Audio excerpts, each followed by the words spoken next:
We know that one place parents want us to draw the line is with violence in video games. Hi folks, welcome back to yet another fun and interesting video. Today we can discuss about 5 nastiest real-life grudges in gaming. Some of the best rivalries in video game history happened inside the story between two characters and some don't. Some of the biggest battles of personality in the video game history happened in speedrunning, in competitive play and right out in the public. Number 5. Goon Swarm vs Pappy in EVE Online. We all have heard a lot about the biggest and most expensive battle in EVE Online history. Obviously, warships cost money, real money. They cost in-game money too, but there was a battle between Goon Swarm and Pappy that there is so much going on between them. Goon Swarm, as you might be able to guess from the name itself, originally formed on something awful forums. The Goons as users are called there, but they have been around forever. Goon Swarm was playing EVE Online way back in 2005. Pappy, on another hand, is a loose coalition, which literally exists basically to exterminate Goon Swarm. The leader of Pappy, Philly, was once of Fleet, commander in Goon's Swarm, and he had to take a long break from Goon Swarm activities because he actually had to be deployed for military, which is obviously a life-risking thing, and you do not have a choice. But when he got back, Goon Swarm did not want him to participate anymore, so he decided to create his own army, and then they have been battling in various ways for many years now.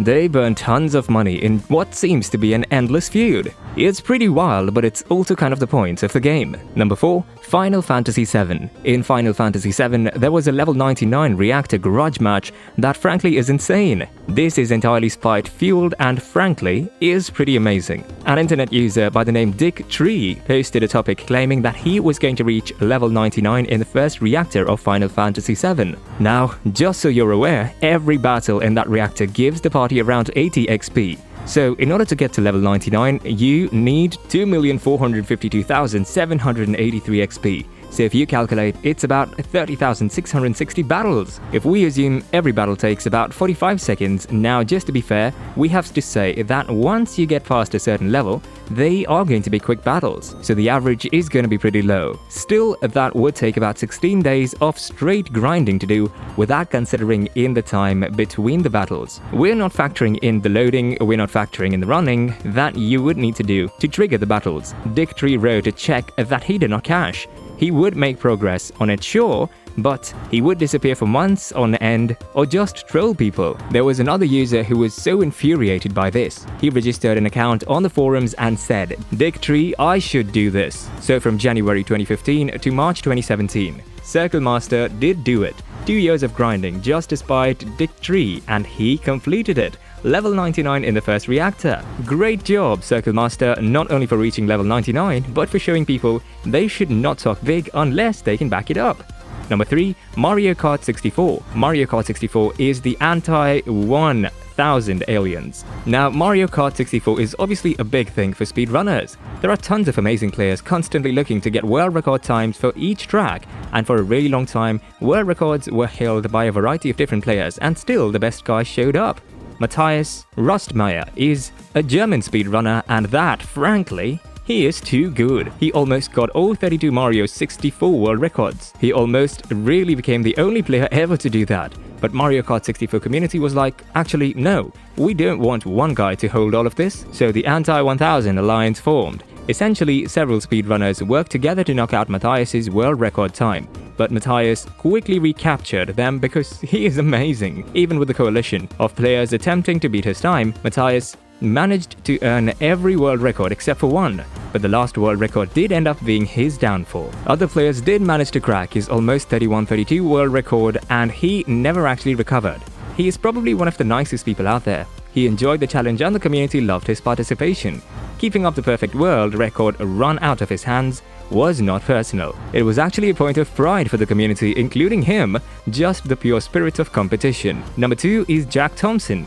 In early 2000s, there was always talk of Jack Thompson because he was always working to undermine video game companies that had violence in video games. He was a 90s leftover who was just obsessed and was also a lawyer.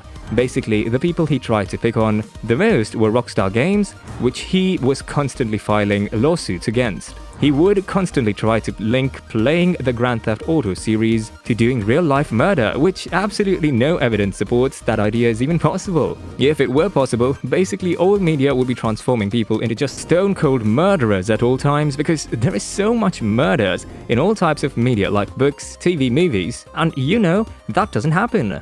In fact, there is less violent crime now than there was years ago, and there is significantly more video games where the murder are high profile and making more money than ever before. Now, the Jack Thompson move was sending personal letters to Take-Two CEO's mother to try to shame her into disciplining him, which is the funniest idea. Like, Paul Zelnick is an adult and wasn't adult at the time, much as yes, adults do care about what the mothers think and say. You can't shame a mother into controlling a multinational corporation. Rockstar's obviously also taken a few shots at this guy in their video games. Like in Grand Theft Auto, the protagonist has to be killing a lawyer at a certain point, and a certain lawyer says certain things that Jack Thompson constantly said in real life, which was, "Guns don't kill people, video games do." People consider video games, Grand Theft Auto, as a virtual video game. Jack Thompson has always been a full of crap, and he got officially recognized. So when he was debarred in 2008 because of the following reason: intimidation, lying under oath, libel of distribution of obscene materials, and it actually goes on from there. Number 1. Sega versus Nintendo. The console wars in the 1990s was so much more than it is now. There is a lot of brand loyalty, and a lot of crazy things are said on a fairly constant basis. But you just don't know until you've seen a Genesis does what Nintendo don't advertisement. We're talking about back in the day when it did not matter. Nobody gave an act, and let's see, nowadays, there is at least a kind of tacit, "Oh, we're all gamers," which is, by the way, probably much better and healthier. During 1996, we would have said, "I am Sega, I play Sonic, I am cool, I got attitude, you suck, Nintendo." When kids get into an argument during that time, they say things like that. Kids are a lot more confrontational. Must say, these advertisements definitely had more of an effect on kids, and they were really riling us up against one another.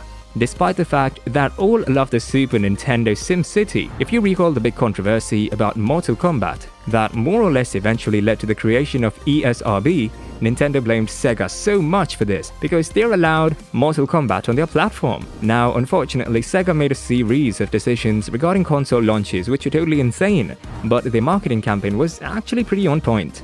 It worked anyways, at least through the Genesis era. Now, Nintendo's still around, publishing amazing games, and consoles like the Nintendo Switch and Sega is also still around working with them. Honestly, like I said, this era is for all intent and purposes much better and healthier. But these rivalries were wild, and we remember it. That's all for today's video.